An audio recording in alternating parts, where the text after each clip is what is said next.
Assalamualaikum warahmatullahi wabarakatuh.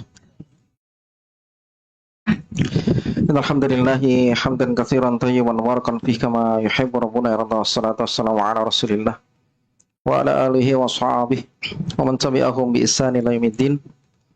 Amma ba'du, fa inna ashlal kalami kalamullah wa khairal huda huda Muhammadin sallallahu alaihi wa ala alihi wasallam wa syarrul umuri muhdatsatuha kullu muhdatsatin bid'ah wa kullu bid'atin dhalalatun wa kullu dhalalatin finnar. Ya ikhwan wal akhwat rahmati Allah Subhanahu wa taala. Alhamdulillah kita muji Allah Jalla Jalaluhu, dan Allah Subhanahu wa taala mudahkan kita ya dalam menimba ilmu agama ya. Ini karunia Allah Subhanahu wa taala, di mana Allah Jalla Jalaluhu memberikan kebaikan bagi seorang hamba yang dikehendaki Allah Subhanahu wa taala. Oleh karenanya kita banyak berdoa kepada Allah Subhanahu wa taala di sisa umur yang Allah berikan kepada kita ya, untuk mudah dalam memanfaatkan umur yang Allah berikan kepada kita ya, dengan mudahnya melakukan amal saleh. Sebagaimana Nabi SAW pernah ditanya, ayun nasi khairun, manusia mana yang baik wahai Nabi SAW? Maka Nabi SAW bersabda, man tawala umruhu wa hasuna amaluhu, siapa yang diberi panjang umurnya oleh Allah Subhanahu wa taala, maka dialah yang menjalankan melaksanakan ketika umur dipanjangkan Allah Jalla wa ala untuk ketaatan kepadanya. Ini manusia yang paling baik. Kemudian Nabi SAW ditanya lagi, ayun nasi syarrun, manusia mana yang paling jelek wahai Nabi SAW? Maka Nabi SAW bersabda, man tawala umruhu wa sa'a amaluhu, yakni orang diberi panjang umurnya oleh Allah Subhanahu wa taala namun digunakan untuk kemaksiatan. Ya, waliyadzubillah. Thayyib, kita lanjutkan ya pembahasan kitab Min Ajaibid Du'a ya, Min Ajaibid Du'a ya. Sampai kepada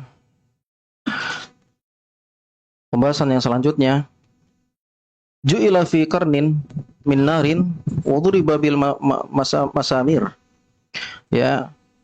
Ya, artinya seorang yang dia didoakan oleh Imam Ahmad bin Hanbal. Kita kenal Imam Ahmad bin Hanbal, ya, didoakan dengan keburukan.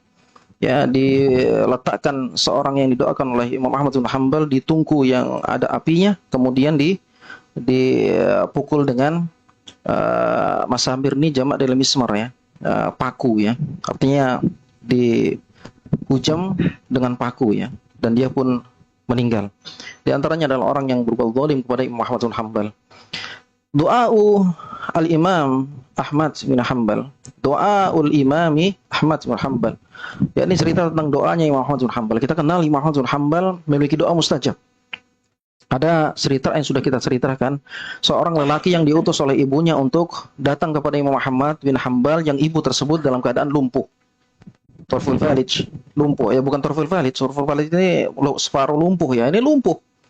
Ya, maka dia mengutus anaknya untuk datang kepada Imam Ahmad bin Hanbal untuk meminta doa agar kesembuhan Allah Jalla wa ala berikan kepadanya. Maka anak tersebut yang taat kepada orang ibunya, dia datang kepada Imam Ahmad bin Hanbal, maka dikatakan dia adalah utusan dari ibunya. Maka apa gerangan tujuan datang kepada dirinya? Ya, ini untuk minta doakan agar ibunya sembuh. Maka Imam Ahmad bin Hanbal marah, yang dia mengatakan, kami yang justru ya butuh kepada doa kalian, subhanallah. Ini tawadhu'nya Imam Ahmad bin Hanbal. Namun setelah itu dia pergi, dia berdoa dengan diam-diam. Berdoa dengan dia diam-diam, subhanallah. Dan ini doa mustajab, mendoakan saudaranya dengan doa yang tanpa diketahui oleh orang tersebut. Doa mustajab. Walaka qala al-malakul muwakkal walaka bimislin. Dan ini mendapatkan doa dari doa malaikat, engkau pun mendapatkan doa sebagaimana doa yang kau ya panjatkan kepada Allah Subhanahu wa taala untuk saudaramu. Yakni min dhahril ghaib. tanpa sepengetahuannya, dan doa mustajab. Ya, sebagaimana orang tersebut menceritakan, ketika Anda pergi, ada orang tua, ibu keluar, ya mungkin ibunya Imam Ahmad bin Hanbal, mengatakan sungguhnya Ahmad bin Hanbal mendoakan ibumu. Subhanallah. Maka ketika orang ini pulang ke rumahnya, ternyata ibunya yang lumpuh sudah berjalan. Seakan-akan tidak pernah terkena penyakit lumpuh sedikit pun. Subhanallah. Imam Ahmad bin Hanbal memiliki doa yang mustajab. Kenapa? Karena doanya yang mustajab karena kesolehannya. Subhanallah. Karena demikian orang-orang yang berilmu semakin takut kepada Allah. Bukan semakin berilmu semakin menerjang syariat Islam. Ya, bukan demikian. Ya, sungguhnya orang yang berilmu sungguh takutnya bersangatan bertambah kepada Allah Subhanahu wa taala, sebagaimana telah kita sebutkan Umar bin Khattab radhiyallahu anhu bagaimana ya takutnya kepada Allah dijamin masuk surga. Bahkan Nabi sallallahu bersabda, "Lau kana nabiyyun ba'di lakana Umar." Kata Nabi sallallahu, seandainya ada nabi setelahku maka dia namanya Umar. Maka dia Umar. Tapi bagaimana takutnya Umar? Makin berilmu, makin dekat kepada Nabi sallallahu, semakin bertambah ilmunya bersama Nabi sallallahu, semakin takut kepada Allah Subhanahu wa taala. Bahkan dia mengatakan sebagaimana telah sering kita sebutkan, kalau ada panggilan ya dari langit, panggilan tersebut berseru, "Ya ayuhan nas, innakum dakhilunal jannata kullukum ajma'un illa rajulan wahida." Wahai manusia, sungguhnya kalian seluruhnya masuk ke dalam sorga, melainkan satu orang yang tidak masuk ke dalam sorga, masuk ke dalam neraka. Maka Umar khawatir satu orang itu adalah dirinya. Dia berkata, "La khiftu an akuna huwa." Aku khawatir yang satu orang itu adalah diriku. Subhanallah, padahal dijamin masuk surga. Di gunung Uhud bersama Nabi sallallahu, Nabi sallallahu bersabda ketika gunung Uhud tersebut bergetar, "Uskut ay usbun ya Uhud." Diam engkau wahai Uhud, karena di atasmu ada seorang nabi, wasiddiq, dan seorang siddiq yaitu Abu Bakar Siddiq, dan wasyahidan, ya, dan dua orang yang mati syahid. Siapa dia? Umar dan Utsman radhiyallahu anhu. Tapi orang yang berilmu sebagaimana Umar, contoh para salaf terdahulu, semakin takut kepada Allah Subhanahu wa taala. Maka demikianlah orang-orang yang ikut para sahabat. Sebagaimana Imam Ahmad bin Hanbal. Ya, Imam Ahmad bin Hanbal. Kenapa demikian kaum muslimin? Ternyata ada riwayat dari Ibnu Majah. Ya, Imam An-Nawawi dalam Al-Majmu' Syarhul Muhadzab menyebutkan hadisnya bi isnadin sahih. Hadisnya sahih. Walaupun sebagian ulama menyebutkan hadisnya dhaif. Tapi Imam ulama menyebutkan hadisnya sahih, bi isnadin sahih, hasan lah minimal. Ya, ini apa? Kenapa Imam Ahmad bin Hanbal menyebutkan demikian? Karena Umar bin Khattab radhiyallahu anhu pernah diberikan wasiat Nabi SAW. Apa kata Nabi SAW kepada Umar bin Khattab? Riwayat Ibnu Majah dalam sunannya, "Idza dakhalta ala maridin," jika engkau telah mendatangi orang yang sakit wahai Umar. Ini istajab, sunnah, meminta doa kepada orang yang sakit. Ternyata orang yang sakit itu punya doa mustajab, Pak, subhanallah. Dan kita nggak tahu. Baru tahu dengan riwayat ini.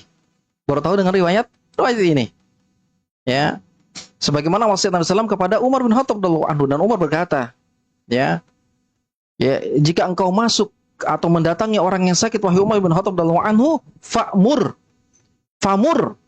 famurhu falyad'u laka. Perintahkan dia untuk mendoakan engkau. Fa inna du'aahu ka du'ail malaikah, karena doanya sebagaimana doa malaikat, subhanallah. Itu mustajab. Ini kita jarang kan, kalau ada orang sakit tolong doakan saya. Ini supaya apa? Supaya memberikan semangat orang yang sakit itu dibutuhkan oleh orang yang sehat, subhanallah. Dia punya doa mustajab. Itu ya. Jarang ya kan kita minta doa sama orang tersebut. Ya, kebanyakan orang yang sehat mendoakan dia, dan itu sunnah juga dari Nabi SAW. Ya, Assalamualaikum azim Rabbil arsyil azim ayashfiak, sampai 7 kali doakan orang tersebut min dhahril ghaib, tanpa sepengetahuan dia. Maka doanya mustajab, maka Allah akan sembuhkan dia. Ya, oleh karenanya antum ya, ketika sakit didatangi oleh orang yang soleh, orang berilmu, antum bersyukur kepada Allah karena dia akan mengamalkan ilmunya. Dia doakan antum dengan sembunyi-sembunyi. Di antaranya doa yang diajarkan Nabi SAW, membaca 7 kali kepada orang yang sakit, maka Allah akan kabulkan doanya, melainkan dia akan disembuhkan Allah Subhanahu wa taala. Apa doanya? Assalamualaikum Rabbil arsyil azim ayashfiak. Ini 7 kali dibaca apa kalau kita datangi orang sakit. Bukan ketawa-ketawa, ya kan? Ya, kadang-kadang kita ketawa, cerita masa lalu kan. Datangin orang yang sakit, kita ngobrolin sama orang yang sama-sama datang gitu ya. Ngobrol, ya Allah, karena ketawa-ketawa, ya bagaimana dia. Ya, sunnahnya datangin orang sakit itu jangan lama-lama, Pak, karena dia butuh istirahat. Sebentar aja, mana sehat, kaifalu gitu, sehat, doakan, udah pulang. Lihat kondisi lah. Karena kita nggak ingat kok kondisi. Jadi kita lanjutkan. Doa Imam Ahmad bin Hanbal rahimahullahu taala ala Wazir Ibni Zayyad. Ibni Zayyad ini doanya Imam Ahmad bin Hanbal kepada menteri Ya, yang bernama siapa? Zayyad. Zayyad ini menteri 3 generasi khalifah yang menzolimi Imam Ahmad bin Hanbal ketika fitnah Mu'tazilah. Al-Quran dibilang makhluk. Di antaranya siapa? Banyak kan Imam Hanbal itu 3 generasi khalifah menyiksa dia, subhanallah. Dan beliau sabar. Di antaranya apa? Dari keturunan-keturunan dari apa? Khalifah Abbasiyah. Khalifah Abbasiyah ini khalifah yang telah menjatuhkan Bani Umayyah. Khalifah Bani Umayyah, keturunan Muawiyah bin Abi Sufyan. Ya, Muawiyah bin Abi Sufyan keturunannya, dan habis hancur dengan diganti dengan Bani Abbasiyah. Khalifah Abbasiyah. Nah, Khalifah Abbasiyah di antaranya siapa? Yang hidup di zaman Ahmad bin Hanbal yang menyiksa dia dengan fitnah Mu'tazilah, yakni Al-Ma'mun. Dia adalah semua keturunan Harun ar-Rasyid. Generasi Abbasiyah jaya keislaman ketika zamannya Harun ar-Rasyid. Harun ar-Rasyid. Dia ahlu sunnah, subhanallah. Cuman anak-anaknya belum tentu paham sunnah. Ini hidayah milik Allah subhanahu wa ta'ala ya. Kemudian ketika Harun ar-Rasyid ya rahimahullah meninggal, maka diganti oleh anaknya Al-Amin. Al-Amin tidak terpengaruh dengan apa? Fitnah Mu'tazilah. Fitnah Mu'tazilah itu yang paling keren, yang paling masyhur adalah manzilatun baina manzilatain. Satu di antara 2 tempat. Jadi pelaku dosa besar tidak dia kafirkan. Dia tetap muslim tapi di neraka selama-lamanya. Mirip-mirip seperti Khawarij. Kalau Khawarij mengatakan apa? Pelaku dosa besar itu kafir di dunia, kekal di neraka selama-lamanya. Kalau Mu'tazilah tidak, tetap muslim tapi neraka selama-lamanya. Makanya manzilatun baina manzilatain, satu di antara 2 tempat dia. Ini kaidah Mu'tazilah. Ya Mu'tazilah. Ketika Al-Amin, anaknya Harun ar-Rasyid meninggal dan dia tidak terfitnah dengan pemahaman Mu'tazilah, maka diganti dengan Al-Ma'mun. Al-Ma'mun inilah yang membelenggu Harun ar-Rasyid. Dibelenggu siapa? Dibelenggu apa? Imam Ahmad bin Hanbal dibelenggu, dirantai. Tidak begitu syadid setelah Al-Ma'mun meninggal. Kemudian Al-Ma'mun meninggal diganti siapa? Al-Mu'tasim. Al-Mu'tasim inilah yang berat siksaannya kepada Imam Ahmad bin Hanbal. Dia dicambuk 80 kali Imam Ahmad bin Hanbal sampai pingsan beberapa kali. Ya. Al-Mu'tasim. Kemudian setelah Al-Mu'tasim baru Al-Wathiq. Al-Wathiq juga sama, tapi siksaannya terfitnah Mu'tazilah, siksaannya kepada Imam Ahmad bin Hanbal lebih halus, yaitu apa? Dia dipenjarakan rumahan dan tidak boleh mengajarkan ilmu, diam aja. Ini lebih ringan. Kemudian baru Al-Mutawakkil. Nah, Mutawakkil baru apa? Membebaskan Imam Ahmad bin Hanbal, mengagungkan Imam Ahmad bin Hanbal, mengajarkan sunnah sekehendaknya. Subhanallah. Ini di 3 periode yang keempatnya bebas oleh Imam Ahmad bin Hanbal. Dan Al-Wazir ini hidup di apa? 3 generasi khalifah. Siapa dia? Al-Mu'tasim, Al-Ma'munda, Al-Mu'tasim. Kemudian apa? Al-Wathiq baru Al-Mutawakkil. Ya, tapi sudah generasi sebelumnya yang telah terfitnah Mu'tazilah. Dan ini doakan keburukan oleh Imam Ahmad bin Hanbal. Apa doanya? Apa doanya kaum subhanahu wa ta'ala? Fasallatallahu alaihi min man akhadahu faja'alahu fi qarnin min narin. Ya. Maka Allah Subhanahu wa taala mengijabahi doanya Muhammad bin Hanbal, dia diletakkan di tungku yang panas ya, yang dari api, wa duriba al-masamir fi ra'sihi. Kemudian apa? Pulah kepalanya dengan paku, subhanallah. Meninggallah Al-Wazir. Mustajabnya doa orang yang dijolimi, subhanallah. Makanya Nabi sallallahu alaihi wasallam bersabda, wattaqu da'watal mazlum. Hati-hatilah kalian terkena dari doanya orang yang dizolimi ya. Imam Ahmad bin Hanbal luar biasa di atas sunnah Nabi sallallahu alaihi wasallam. Bahkan antum pernah dengar cerita bagaimana cerita yang diceritakan dalam Tabaqat Al-Hanabilah lil Qadi Abil Husain, diceritakan bagaimana Imam Ahmad bin Hanbal saking solehnya dia, tawaduknya dia, taatnya dia kepada Allah Subhanahu wa taala, ketika dia ya ada orang atau khalifah, yaitu Khalifah Al-Mutawakkil meminta bantuan untuk meruqyah. Saat itu dia dalam mengajarkan manusia, ya, dia apa?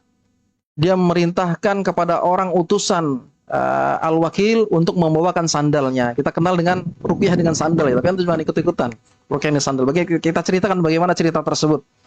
Ja'a fi kitabi Tabaqat Al-Hanabilah lil Qadi Abil Husain ibni Abi Ya'la Al-Farra. Diceritakan dalam kitab Tabaqat Hanabilah lil qadi oleh qadi Abi Husain Abi Ya'la al-Farra anna al-Imam Ahmad ibn Hanbal kana yajlisu fi majlisihi fa anfada ilaihi al-Khalifah al-Abbas al-Mutawakkil sahiban lahu yu'allimuhu anna jariyata ya biha sur'un. Maka ketika Imam Ahmad bin Hanbal berada di satu masjid Imam Ahmad bin Hanbal mengajarkan ilmu, maka datanglah perwakilan khalifah, presiden. Ada perwakilannya datang mendatangi Imam Ahmad bin Hanbal yang dia mengabarkan bahwasanya ada seorang yang kesurupan jin. Kesurupan jin, subhanallah. Ini kita bercerita tentang bagaimana jin pun ya takut kepada orang yang taat kepada Allah. Makanya ketika ada seseorang yang dia meruqyah, membaca Al-Quran atau dia azan, ada jin yang berkata, stop, belum waktunya sholat. Gitu ya. Atau dia membaca Al-Quran bahkan disambung oleh jin tersebut karena kurang taatnya kita kepada Allah. Karena mungkin maksiat kita kepada Allah. Bagaimana cerita orang soleh, ya Allah Subhanahu wa taala memberikan karamah kepada orang tersebut sehingga jin yang bermaksiat kepada Allah menyerupi manusia pun takut kepada dirinya. Ya, namun jarang orang yang demikian ya, gampang meruqyah, jarang ya, biasanya nggak mau dia. Ya, karena takutnya datangnya pujian manusia dan menimbulkan riya dan nanti jadi sebagaimana iblis karena sombong. Ini yang ditakut oleh para ulama. Ya, namun dia terkadang mendoakan tanpa dipengetahui orang tersebut. Ya, doa di belakangnya. Yang kena kesurupan jinnya, maka wasalahu ayyadu Allah laha bil afiyah, maka dia memohon ya wakil tersebut perintah dari Khalifah Al-Mutawakkil untuk mendoakan orang tersebut, seorang wanita ya. Maka fa akhrajalahu Ahmad na'lai ya khashbin bishirakin min khusin lil wudu fadafa'ahu ila sahibin lahu. Maka dia pun Imam Ahmad bin Hanbal karena dia sibuk mengajar hadis ya, karena dia terkenal dengan ulama hadis ya, maka dia pun memberikan sandal yang terbuat dari khashab. Khashab itu sandal terbuat dari kayu, Pak. Bukan kayak sandal kita. Sandal kita ini ada empuk ya di kaki. Ini sandal zaman dahulu terbuat dari kayu, ya. Bisyirakin min khusin. Ya, bisyirakin yang ada talinya. Min khusin. Khusin itu tali yang terbuat dari khusin itu apa ya? Daun kurma. Jadi sandal yang terbuat dari daun kurma, subhanallah. Ya. Lil wudu yang dia biasa gunakan untuk berwudu Imam Ahmad bin Hanbal. Jadi sandalnya ini dipakai untuk berwudu, subhanallah. Ya.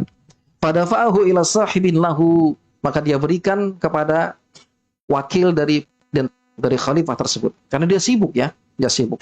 Wa qala lahu, dan dia berkata kepada wakil khalifah tersebut, imdi ila dari amiril mu'minin wa tajlisu 'inda ra'sil jariyah wa taqulu lahu ya'ni al-jin. Qala laka Ahmad ayyuma ahabbu ilaika takhruj min hadhil jariyah aw tasfa' bi hadhihi na'al sab'in. Katakan sama jin tersebut, kata Imam Ahmad bin Hanbal, ya, pergi ke rumahnya Amirul Mukminin, duduk di samping kepala seorang wanita yang kesurupan jin tersebut, duduk di sampingnya, dan katakan kepada jin tersebut, qala laka Ahmad, Imam Ahmad berkata untukmu. Luar biasa orang berilmu ya. Katakan sama jin tersebut, Imam Ahmad mengatakan kepadamu, apa kata-katanya? Ayyuma ahabbu ilaika takhruj min hadhil jariyah. Engkau memiliki dua pilihan. Engkau keluar dari wanita ini, dari jasadnya wanita ini, aw tasfa bi hadhihi na'al sab'in, atau dipukul. Tasfa itu latoma, apa latoma? Ditempeleng.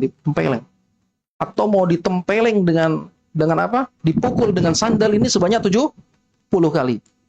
Dua pilihan, keluar dengan sukarela atau dipukul dengan sandal ini. Kata Imam Ahmad bin Hanbal, katakan sama orang tersebut. Luar biasa. Antum berani gini, Pak? Jangan. Itu dikira antum wali lagi. Jadi banyak orang datang. Waliyadzubillah. Ya. Maka apa kaum muslimin subhanahu wa ta'ala? Famadu ilaihi, dia pun pergi memenuhi perintahnya Imam Ahmad bin Hanbal. Wa qala lahu misla ma qala al-Imam Ahmad. Dia pun mengatakan sebagaimana percis ya perintah Imam Ahmad kepada sang jariyah yang kesurupan jin. Wa qala lahu al-marid. Ya, famada ilaihi wa qala lahu misla ma qala al-Imam Muhammad fa qala lahu al-marid ala lisanil jariyah. Maka dia pun mengatakan kepada jin tersebut. Ya, maka jin tersebut berkata apa? As-sam'u wa ta'ah. Aku dengar, aku taat. Subhanallah. Aku dengar, aku taat. Ya. Lau amarona Ahmad alla nuqim bil Iraq ma aqamna bihi. Kalau seandainya Imam Ahmad bin Hanbal mengatakan tidak boleh Anda pergi selama-lamanya dari Irak, aku akan pergi selama-lamanya dari Irak. Aku tidak pernah kembali, kata jin tersebut. Ya. Innahu atau Allah, karena sungguhnya dia mentaati Allah. Jin tahu ya kalau dia taat kepada Allah Subhanahu. Wa man ata Allah ata'ahu kullu syai'. Maka siapa yang mentaati Allah Subhanahu wa taala maka taat kepadanya. Ya. Wa kharaja minal jariyati wa hadaat wa razaqat auladan. Maka keluarlah jin tersebut dari wanita yang kesurupan. Kemudian setelah beberapa tahun wanita tersebut diberikan rezeki Allah Subhanahu wa taala beberapa anak.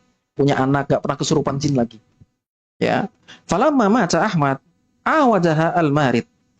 Ketika Imam Ahmad bin Hanbal meninggal, maka kembali lagi jin tersebut menyerupi wanita tersebut. Makanya ini kalau ada wanita, ya misalnya ada wanita kesurupan jin ya, minta kesurupan jin, kita nggak minta waliyadzubillah ya, berarti di jin itu sudah tahu jalan masuknya Pak, maka harus dijaga. Makanya kalau ada orang yang menginstal atau dukun ya untuk mensihir seseorang, itu biasanya diambil dari pakaiannya. Itu untuk signal agar dikenalkan alamat orang ini tujuannya. Tadinya asalnya jin nggak kenal sama kita. Kalau mensihir gitu ya, maka dengan rambut antum, ya kan, makanya jangan sembarangan antum buang-buang rambut.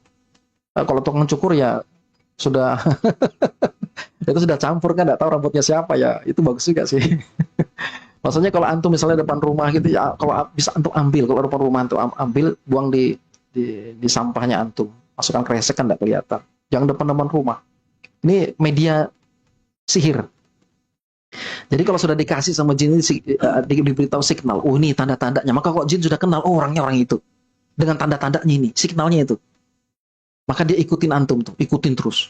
Diikutin terus. Begitu antum lalai, karena manusia kan tempatnya khotawan nisyan ya kan. Lalai dari zikir, lupa, haid dan yang lainnya, masuk dia. Ketika sudah masuk, ya sudah nyurup, maka dia tahu sudah tempat masuknya, jalan masuknya. Makanya biasanya kesurupan terus, Pak. Makanya kalau seperti ini dijagai terus. Di antaranya benteng nafsi, benteng pribadi, zikir pagi dan petang jangan dilupa. Taat kepada Allah jangan lupa. Kalau wanita ya kalau bisa dinikahkan sama orang yang soleh. Saya dulu pernah punya guru ngaji ya, dia qori ya di Samarinda. Istrinya dulu ceritanya kesurupan. Jadi ceritakan ya, setiap di ruqyah dia pulang nyurup lagi, dia pulang nyurup lagi. Jadi Ustadz ini jengkel. Akhirnya dinikahi, Pak. Dinikahi, nggak pernah kesurupan sudah. Alhamdulillah banyak anaknya jadi hafal Quran, pengaji, subhanallah. Ya. Gitu ya. Mana Bahri? Ya Bahri, tapi jangan cari yang seperti itu Bahri ya. Nanti antum yang kesurupan nanti. Ya, bahaya ya. Ini diantaranya seperti itu ya, harus didampingi ya. Maka kaum muslimin Allah Subhanahu wa taala diberilah anak wanita tersebut. Setelah Imam Ahmad bin Hanbal meninggal, maka jinnya masuk lagi. Ya. Maka diceritakan fa'an fadha al-mutawakkil ila sahibihi Abi Bakar al-Maruzi, maka Khalifah al-Mutawakkil masih hidup. Dia tahu cerita ini, maka dia perintahkan kepada sahabatnya, wakilnya yang bernama Abi Bakar al-Maruzi. Wa arafahul hal, dan menceritakan tentang hal tersebut yang terdahulu. Jin tersebut takut dengan sandalnya Muhammad bin Hanbal. Fa akhadha al-Marudi an-na'al, dan dia pun mencari sandalnya Muhammad bin Hanbal dan dia dapatkan. Ya wa madha ilal jariyati, dan pergi kepada seorang wanita yang kesurupan jin yang sama. Ya fakallamahu wal ifrit, ya maka dia mengatakan sebagai perkataan orang yang terdahulu, maka ifrit, dekat jin ifrit tersebut ya ala lisaniha berkata, la akhruj, aku tidak akan keluar min hadhil jariyah, dari wanita ini, wala atiuka wala akbal minka, dan aku tidak mentaatimu. Ya, Ahmad bin Hanbal atau Allah, karena sungguhnya Ahmad bin Hanbal takut kepada Allah. Fa'amarna bi ta'atihi, dan kami diperintahkan Allah Subhanahu wa taala untuk mentaati perintahnya. Ternyata takutnya bukan karena sandalnya, takutnya sama siapa? Imam Ahmad bin Hanbal, karena taatnya kepada Allah memiliki doamu mustajab. Doamu mustajab. Ya, doa mustajab. Oleh karenanya kita berdoa kepada Allah Subhanahu wa taala agar Allah Subhanahu wa taala berikan kita doa mustajab ya. Makanya selalu kita berdoa terlindung dari 4 perkara. Apa doanya? Allahumma inni a'udzubika min ilmin la yanfa' wa min qalbin la yakhsha' wa min nafsin la tashba' wa min da'watin la yustajabu laha. Ya Allah, aku berlindung kepadamu dari ilmu yang enggak manfaat, dari hati yang tidak khusyuk, dari jiwa yang tidak pernah tenang, dan dari doa yang ditolak. Ini kita doa terus, Pak. Agar Allah berikan kepada kita doa yang mustajab. Maka dekatkan diri kepada Allah Subhanahu wa taala. Terlebih ketika seorang menjolimi antum. Kalau orang dijolimi, doanya mustajab, Pak. Makanya Nabi SAW berpesan kepada sahabat, ya Muawiyah nggak salah waktu itu, sahabat Nabi SAW, Huzaifah, yang diperintahkan untuk mengambil zakat ya, orang Yaman ya.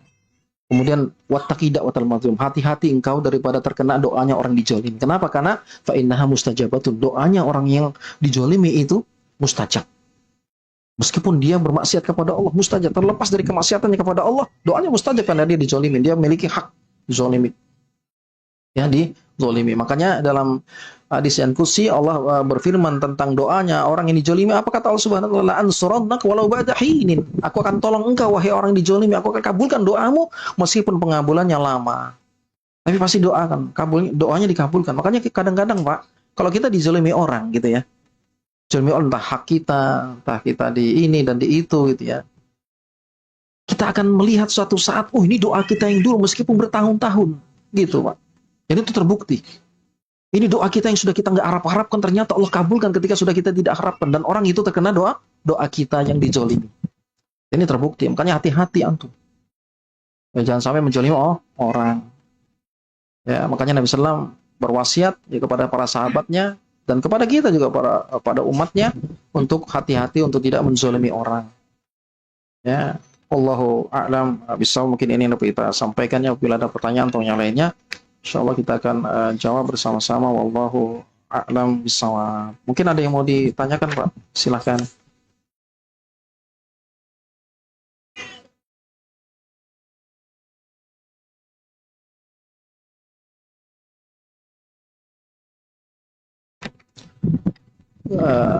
Kita menunggu waktu ya sambil kita break lah. Akhirnya kafatul majelis. Subhanakallahumma bihamdika asyhadu an la ilaha illa anta astaghfiruka wa atubu ilaik. Assalamualaikum.